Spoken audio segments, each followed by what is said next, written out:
Bismillahirrahmanirrahim. Assalamualaikum warahmatullahi wabarakatuh. Perkenalkan, saya Lilis Kurdini, guru TKIP El Farisi, calon guru penggerak angkatan 11.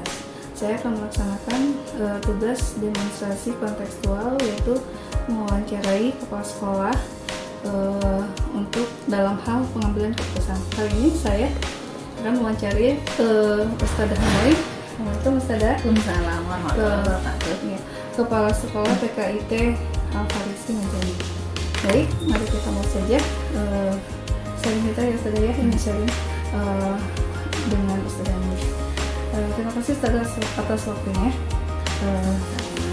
Baik Ustadzah, hari ini ada beberapa hal yang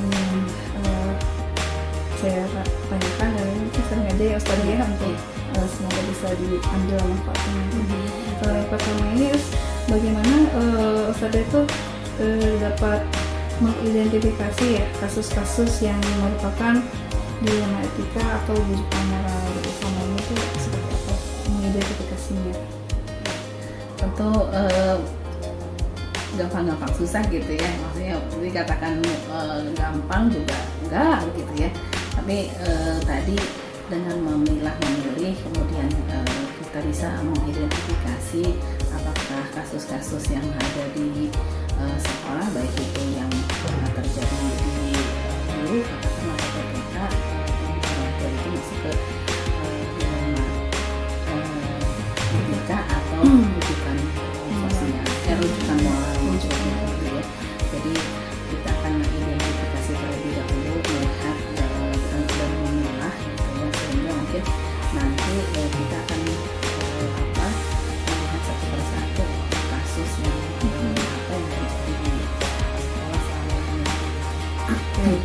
selanjutnya bagaimana menjalankan pengambilan keputusan di sekolah ini, terutama untuk kasus-kasus di mana ada dua kepentingan yang sama gitu ya sih, atau sama-sama mengandung nilai kebajikan gitu kan, kerja ini ya sulit atau gimana ya Us ya kalau dalam pengambilan dalam dua kepentingan ini. Betul yang dirasakan juga oleh saya seperti itu ya, dalam artian di satu sisi karunia gitu kata orang Sunda mah gitu ya, di satu sisi disiplin juga harus ditegakkan gitu, karena kita tadi kalau konsennya memang untuk pelayanan prima ke orang tua gitu ya, ke anak didik, otomatis kan kita juga harus mengedepankan disiplinan di guru-guru kita. Tapi terkait dengan tadi contoh hal misalnya ketika guru terlambat datang ke sekolah dengan alasan misalnya rewel gitu ya, atau misalnya itu kalau anak sakit mungkin insya Allah kita sangat bisa memahami gitu ya kondisinya, karena bagaimanapun saya sering bilang kalau guru-guru saya hoyong sakit, siapa yang ingin sakit gitu dari keluarga kita gitu, dan memang kedepankan dulu misalnya pertolongan untuk keluarga kita gitu ya, itu gitu. Kalau sekiranya di sekolah masih bisa dihandle ya, kepala sekolah juga akan turun tangan untuk membantu di kelas gitu ya. Kalau misalnya yang jadi dilema itu kalau sayangnya juga dalam keadaan repot misal atau harus rapat di hari yang sama, misal guru tidak bisa datang gitu ya karena sakit, karena keluarganya sakit. Nah itu mungkin kita akan melihat bahwa skala prioritas gitu ya, dan mudah-mudahan sih kalau yang selama ini memang ada, walaupun dikatakan ini ada lah begitu ya gitu, tapi teman-teman alhamdulillah sudah semakin paham ketika saya berikan nasihat seperti itu. Jadi katakanlah kalau saya bilang mah, jadi mereka sudah bisa memilih nih, ini bisa dilakukan misalnya setelah jam mengajar gitu. Jadi mereka akan melakukan saya izin setelah jam mengajar akan pulang cepat karena harus misalnya ke rumah sakit, atau jam sekian harus ngasih obat ke anak saya gitu ya, yang ditinggalkan dititipkan ke orang tua misalnya sebentar karena sayangnya mengajar dulu ke sekolah. Sudah bisa seperti itu ya, alhamdulillah gitu ya. Makin kesini ketika diberikan pemahaman di guru-guru itu sudah semakin bagus gitu ya pola pikirnya. Jadi bisa Ya. kali itu tadi gitu. Iya Tahu. gitu. Jadi alhamdulillah gitu sudah makin baik lah gitu ya. Gitu. Alhamdulillah ya, Sis. Ya. Terus langkah-langkah atau prosedur seperti apa yang biasa gitu dilakukan selama ini gitu? Atau langkahnya kalau langsung aja ngambil keputusan atau tanpa berpikirkan atau apa harus memikirkan dulu hal-hal yang lain? Betul itu yang memang dilakukan gitu ya. Sebelum keputusan itu diambil tentu kita harus tadi mengidentifikasi masalah, kemudian siapa saja orang yang terlibat di dalam permasalahan tersebut. Yang terpenting bahwa tadi tetap kita mengedepankan kebaikan. Bagaimana kalau kepengen mah ya gitu ya, jangan sampai ada lah yang namanya teguran gitu ya, kalau masih bisa diperbaiki mah begitu ya. Jadi mari kita sama-sama ngobrol dari hati ke hati tentang bagaimana tupoksi tugas seorang pendidik gitu, bagaimana dia harus membuat skala prioritas, bagaimana siapa yang harus lebih diutamakan gitu ya, seperti itu. Jikapun ini terjadi kasus seperti ini gitu, biasanya tadi langkah-langkahnya itu akan saya lakukan dengan setelah selesai diidentifikasi orang-orang yang terlibat di dalamnya siapa, kemudian mencari fakta-fakta untuk membanding begitu ya, menanyakan ke orang-orang terdekatnya yang lebih mengetahui, bisa jadi karena kita tidak tahu gitu ya, barangkali sedang bermasalah dalam rumah tangganya atau barangkali sedang bermasalah dengan keluarganya sehingga dia melakukan kasus tadi itu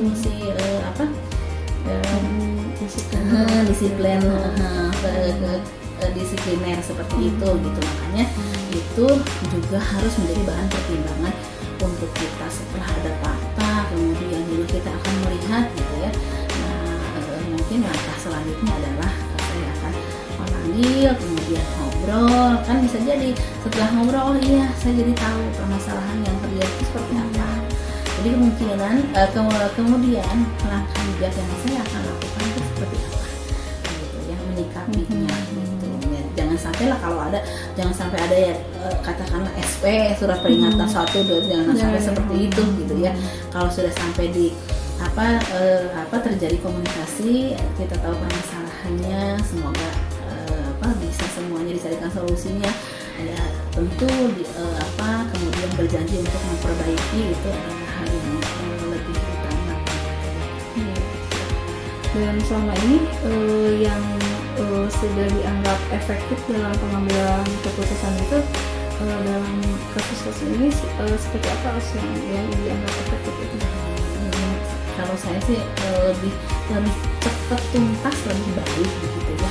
Maksudnya lebih efektif itu memang ketika sudah tahu langsung tadi dipanggil ngobrol dari hati ke hati, ketimbang kita naruh katakanlah prasangka yang buruk gitu ya, seperti itu kepada saudara kita, mending langsung ngobrol ya, jadikan ya seperti itu ya. Kalau masih bisa diperbaiki kenapa tidak gitu ya, walaupun benar ya, maksudnya kita merasakan sendiri tahapan-tahapan dewasa proses maksudnya ya, di saya sendiri gitu, yang mungkin pertama kali menanggapinya akan seperti itu, tapi ketika sudah ada pembanding, ketika kita sudah tahu lebih tafahum, oh iya akan merubah gitu ya, akan merubah paradigma pola pikir saya yang tadinya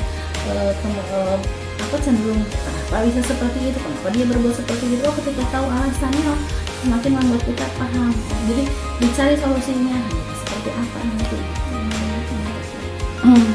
Kemudian terus apa saja gitu ya selama ini gitu yang jadi tantangan gitu ya untuk Justada tuh ketika dalam pengambilan keputusan untuk khususnya kasus-kasus yang dilema etika ini, apa sih tantangannya gitu selama masih kalau terus terang ya, mungkin ya kalau yang ngeyel mah ada aja gitu ya. itu tuh ya tantangannya. Iya tantangannya itu, kalau yang ngeyel itu ada aja gitu ya. Ini semua saya pikir adalah di semua lembaga, kemudian di semua sekolah gitu. Bagaimana tinggal mungkin cara kita kalau sudah dalam tahap kitanya sudah salah satu saudara mungkin itu ukhuwah terendah gitu ya. Dan kalau udah nggak bisa ngomong gitu, udah diinikan mah ya sudah gitu. Lepas kemudian kewajiban kita untuk menasehati dirinya gitu ya, karena tadi dengan persuasi kemudian juga tadi kita sudah ngobrol gitu, jadi biar mungkin dengan dia tahu kalau misalnya tindakan yang dia lakukan itu tidak disukai oleh semua gitu ya, jadi akhirnya mungkin bebannya akan kembali ke dia itu iya gitu, dengan saya dibiarkan oleh rekan sejawat, bukan hanya oleh kepala sekolah gitu. Jadi semoga ya, itu menjadi titik berubahnya gitu seseorang menjadi lebih baik gitu dengan diabaikan oleh semua gitu ya. Tapi naudzubillah nih jangan sampai seperti itu gitu ya. Kita biasa. Oke. Terus dalam ketika memiliki ini ya kasus gitu ya, atau untuk untuk pengambilan keputusan ini apakah ada jadwal tertentu gitu ya dalam penyelesaian kasus di ketika ini, apakah langsung menyelesaikannya di tempat ataukah ada waktu gitu, ada jadwal khusus untuk menyelesaikannya gitu, bentuk atau prosedurnya gitu ya, seperti apa gitu yang perlu dilakukan, apakah di tempat langsung diambil ataukah ada jadwal tertentu misalkan dalam rapat atau apa gitu ya? Bisa macam-macam Gus gitu ya. Ada yang mungkin kalau ini harus segera diselesaikan, dituntaskan gitu ya, mungkin akan segera dilakukan dalam arti memanggil setelah tadi ya identifikasi, kemudian langkah-langkah yang dilakukan. Kemudian ada yang saya harus kemudian berpikir, kemudian melihat nih gitu ya, kapan waktu yang tepat, di saat juga mungkin memungkinkan gurunya juga dalam kondisi yang tidak dalam keadaan kacau balau, kemudian juga ya pikirannya kemana-mana gitu ya. Jadi ketika itu diobrolkan itu akan nyambung gitu, kemudian dia akan terbuka gitu ya mengenai katakanlah masalah yang dihadapinya sehingga munculnya kasus seperti itu teh. Ya, ada kalanya mungkin saya akan menyindir juga di lewat rapat gitu ya, dengan membuatkan perumpamaan atau apa gitu ya. Tujuannya mungkin tadi memberikan kesadaran kepada yang bersangkutan bahwa ternyata apa yang dilakukan selama itu kurang baik. Itu bisa dua hal seperti itu, tapi jadwal khusus sih tidak punya gitu ya, seperti itu. Tapi yang jelas bisa combine gitu, bisa memang harus segera ketika harus urgent. Ada yang memang saya butuh waktu dulu untuk melihat, kemudian mengoleh informasi yang diperoleh dari teman-temannya, kemudian juga baru dilakukan tindakan seperti itu. Jadi mungkin kondisional ya seperti itu. Oke. Kemudian adakah seseorang atau faktor-faktor apa gitu ya selama ini gitu yang mempermudah Ustadzah gitu ya membantu dalam pengambilan keputusan ini gitu, apakah ada seseorang atau faktor-faktor apa gitu? Ya alhamdulillah ya, kalau di Al-Farisi kan kita punya grup konsul yang isinya itu adalah para wakasek, saya berserta para wakasek, kemudian kita akan ngobrol gitu ya, langkah-langkah yang harus dilakukan. Jadi bukan hanya dominan itu keputusan itu dari saya gitu ya, kemudian keputusan itu bisa dilakukan, bisa terjadi itu atas obrolan dari super tim gitu ya, katakanlah tim kalau kita menyebutnya grup konsul gitu, karena memang diobrol kita di sana seperti itu. Kalau misalnya ternyata masalah ini tidak bisa diselesaikan oleh kita nih, saya sebagai kepala sekolah tadi kan sudah ya diingatkan, dinasehati seperti itu ya, dari berdasarkan hasil dari tim di grup konsul, nah itu akan saya bawa ke ranah yang lebih tinggi dalam artian karena kita di bawah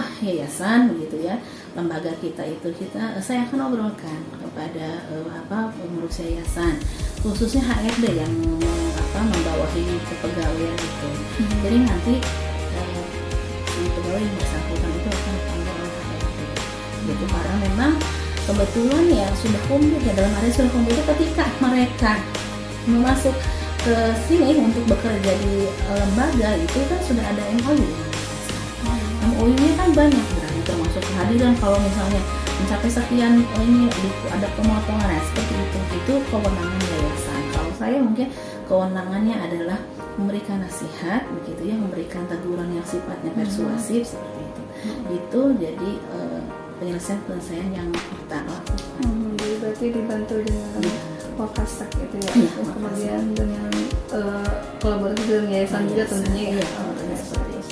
Nah, misalnya dari apa yang tadi sampaikan ya tentang pembelajaran apa aja sih yang bisa Ustazah petik dari tentunya dari pengalaman gitu ya ketika Ustazah mengambil keputusan ini gitu ya, kira-kira apa pembelajarannya gitu ya?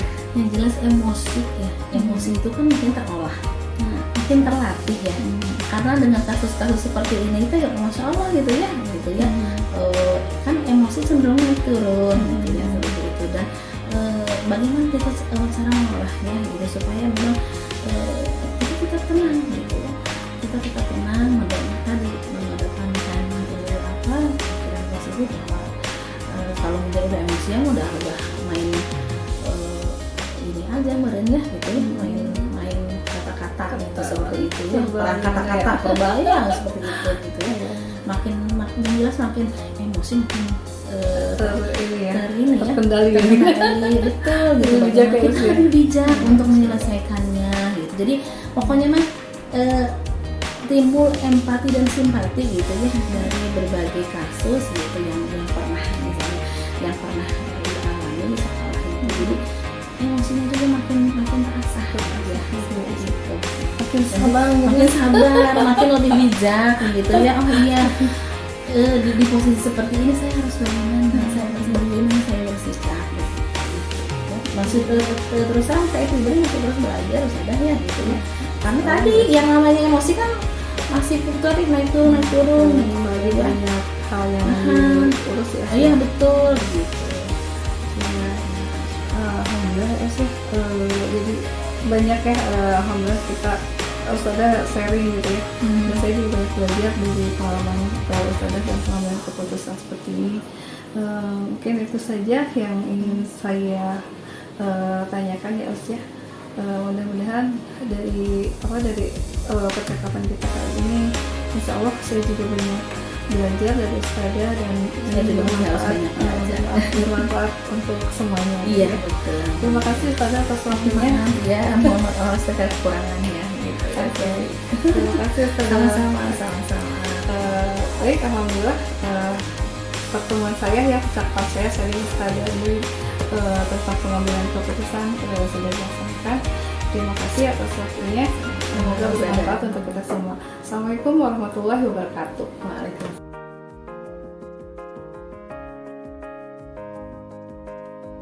Assalamualaikum warahmatullahi wabarakatuh. Waalaikumsalam. Perkenalkan, nama saya Lilis Putri, Guru TK Farisi, calon guru penggerak anak kelas 11. Kali ini saya akan mewawancarai Bapak Ustaz Taufik sebagai kepala sekolah di Yayasan Bandung Jakarta sebagai tugas untuk demonstrasi kontekstual tentang pengambilan keputusan. Juga kembali saja wawancara ini dengan Ustaz Taufik dari kepala sekolah di Yayasan. Assalamualaikum Ustaz. Waalaikumsalam. Mohon maaf kita waktu saya sebentar untuk Siap. ngobrol tentang MBS tentang pengambilan keputusan. Ya. Mungkin teman-teman ini bagaimana terus dalam mengidentifikasikan kasus-kasus gitu yang merupakan dilema etika atau berdasarkan moral di lingkungan Ustazah. Ya baik, yang pertama saya mengucapkan terima kasih atas waktunya untuk juga saya diwawancara ya. Ada program guru penggerak ini sudah beberapa kali ya. Ada salah satu guru juga di kami di SD Desa Bani juga merupakan guru penggerak. Kemudian ada salah satu guru di SD Cicurug 1 yang pernah mewawancara. Baik, untuk pertanyaan yang pertama mengenai kasus ya, identifikasi kasus yang ada di insan Rabbani mengenai dilema etika atau rujukan moral gitu ya. tentu selama ini kan kita laksanakan kegiatan kerja ya gitu ya di Insan Rabbani ini tentu ada case by case gitu ya, kasus demi kasus. Tapi tentu saya juga selaku pimpinan mengidentifikasi ini dan mencoba untuk menyelesaikan dengan baik gitu ya. Nah, yang berkaitan dengan dilema etika dan rujukan moral, tentu salah satu contoh kasus yang sederhana adalah ketika guru yang seharusnya pada hari itu mengajar karena dia seorang perempuan punya anak bayi gitu ya, kemudian anaknya tersebut sakit gitu ya, kemudian akhirnya izin meninggalkan kegiatan pembelajaran gitu ya. Sehingga di situ saya melihat salah satu sisi bagaimana moral saya melihat bahwa itu adalah rekan kerja gitu ya, kemudian juga sesama manusia, tapi di sisi lain dia ada bawahan saya yang mana ada kelas yang harus dia tinggal. Sehingga saya melihat hal ini dari bagaimana mengakomodir kejadian ini, salah satunya adalah mencoba untuk melihat dengan bijak bahwa tetap kegiatan pembelajaran tetap terlaksana dengan berkoordinasi dengan kurikulum, dan beliau pun seorang ibu dengan anaknya bisa ditemani begitu ya, anak yang sedang sakit. Salah satunya itu mungkin. Mungkin sama dia adalah seorang ibu juga. Betul, dia seorang ibu, punya anak, betul, kemudian dia juga seorang guru yang notabene kerja gitu ya. Punya anak didik juga, betul ya. Terus bagaimana menjalankan pengambilan keputusan di sekolah itu, terutama untuk kasus-kasus di mana ada dua kepentingan yang sama-sama benar gitu ya, sama-sama menganggapnya seperti tadi dari ya. Betul. Nah itu gimana cara pengambilan keputusan? Ya, jadi tentu saya melihat yang pertama ini adalah mengidentifikasi dulu siapa, kemudian kalau saya sih 5W1H itu ya, ada apa, kemudian siapa, bagaimana gitu ya. Sehingga saya melihat contoh misal siapanya berarti seorang guru, dia juga seorang ibu yang tadi ya, seorang guru mempunyai peserta didik, anak didik, seorang ibu mempunyai anak kandung gitu ya. Kemudian apa yang terjadi, anaknya sakit, kemudian sekolah harus ditinggalkan. Kemudian bagaimana saya selaku pimpinan menyikapi itu, sehingga saya melihat track recordnya, mencari informasi betul atau tidak begitu ya, bahwa anaknya sakit, karena dua-duanya memang kan juga dilema gitu ya, bagaimana menghadirkan sosok seorang guru di kelas dan menghadirkan sosok seorang ibu di rumah gitu ya. Sehingga saya melihat itu, bagaimana sikapnya adalah saya memanggil, kemudian betul atau tidak, kalau memang iya dipersilahkan, dan kemudian juga untuk tertib administrasi barangkali ada surat keterangan dokter, kemudian melihat juga di kelas bagaimana supaya terkondisikan, memanggil kurikulum. Itu sih yang dilaksanakan oleh kami. Mungkin nanti ada guru pengganti. Iya betul, kurikulum nanti setelah kita diskusikan ada guru pengganti, salah satunya dari guru piket. Kemudian langkah-langkah atau prosedur seperti apa yang biasa dilakukan selama ini? Ya. Seperti tadi. Iya betul, ini prosedurnya saya selalu yang pertama adalah melihat keadaan ini dengan tetap tenang begitu ya.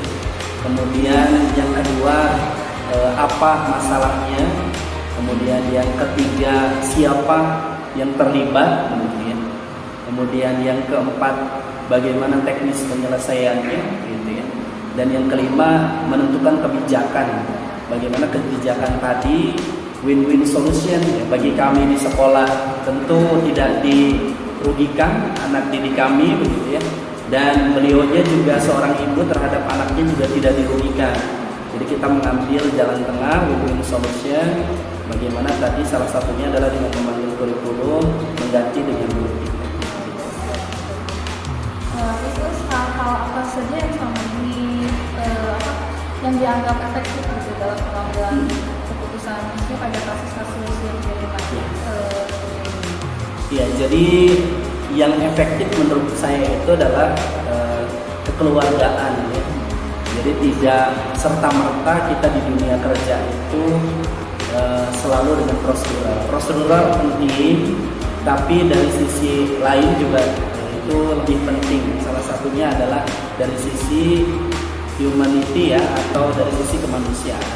Bagaimana ketika sisi kemanusiaannya diangkat dari dua belah pihak, tidak akan terjadi solusi yang bagus gitu ya. Bagaimana dia seorang ibu gitu kan terhadap anaknya, kemudian kami dari pihak sekolah juga tidak merugikan peserta didik dan orang tua yang mempercayakan kepada kami. Itu mungkin. Hal-hal apa saja yang selama ini akan menjadi tantangan dalam pengambilan keputusan pada kasus ini? Ya, jadi yang menjadi tantangan itu salah satunya adalah kadang dari pribadi yang bersangkutan itu tidak terbuka. Tidak terbuka sehingga merasa bahwa ini masalah dia, masalah pribadinya, sehingga ketika tidak terbuka itu tertutup, kami juga tidak mengetahui ada apa. Itu tantangan yang paling pertama, sehingga selalu saya sampaikan kalau ada apa-apa disampaikan terbuka gitu. Sehingga untuk langkah selanjutnya itu kita enak gitu ya, step by stepnya gitu. Kalau tidak terbuka kan kita bagaimana mau menyelesaikan masalahnya. Itu tantangan yang paling intinya adalah dari pribadi yang bersangkutan. Yang kedua tantangannya adalah itu tadi memanage di sekolah gitu ya, memanage kinerja supaya tetap terlaksana dengan baik. Walaupun yang tantangan kedua ini tidak terlalu berat gitu ya. Yang lebih berat itu tantangan dari pribadi masing-masing yang kadang ada saja yang tertutup, tidak terbuka, seolah-olah masalah itu masalah sendirinya gitu ya. Padahal ketika disampaikan bisa kita selesaikan bersama. Nah, kadang apakah sendiri memiliki jadwal tertentu gitu ya dalam suatu penyelesaian kasus kan etika ini, apakah harus langsung menyelesaikan di tempat atau mungkin memiliki sebuah jadwal untuk menyelesaikannya gitu, bentuk atau prosedur seperti apa gitu yang dijalankan? Ya baik. Kita ini ada jadwal rutin ya, ada jadwal rutin, kita sebutnya weekly meeting atau rapat pekanan, yang mana itu ada time khusus untuk prinsipal atau kepala sekolah. Nah kemudian yang kedua itu dari setiap guru itu menyampaikan secara umum di rapat pekanan tersebut. Kemudian yang berikutnya ini ada jadwal khusus begitu ya, yang mana jika merasa ketika disampaikan di forum ini segan begitu ya, agak sedikit ada kekhawatiran dan lain sebagainya, biasanya yang bersangkutan itu akan mendatangi kantor ya, ke kantor kepala sekolah sehingga terjadi penyelesaian kasus di sana. Adapun tadi yang ditanyakan apakah saat itu, ya kita lihat urgennya ya, kalau kepentingannya sangat mendesak harus diselesaikan di situ ya kita selesaikan. Tapi jikalau memang masih bisa diupayakan untuk penyelesaian di lain waktu, kita upayakan di rapat pekanan atau di waktu yang lain. Adakah seseorang atau mungkin faktor-faktor apa gitu yang selama ini mempermudah atau mengganggu saja dalam mengambil keputusan Iya. Jadi kalau di kami ini ada kepala sekolah dan pembantu kepala sekolahnya yang kita sebut dengan para wakasek dan koordinator. Ada istilahnya kita menamakannya super team. Jadi kita ini bukan individual atau kita nyebutnya superman gitu ya, apa-apa sendiri gitu ya, tapi kita nyebutnya itu super team.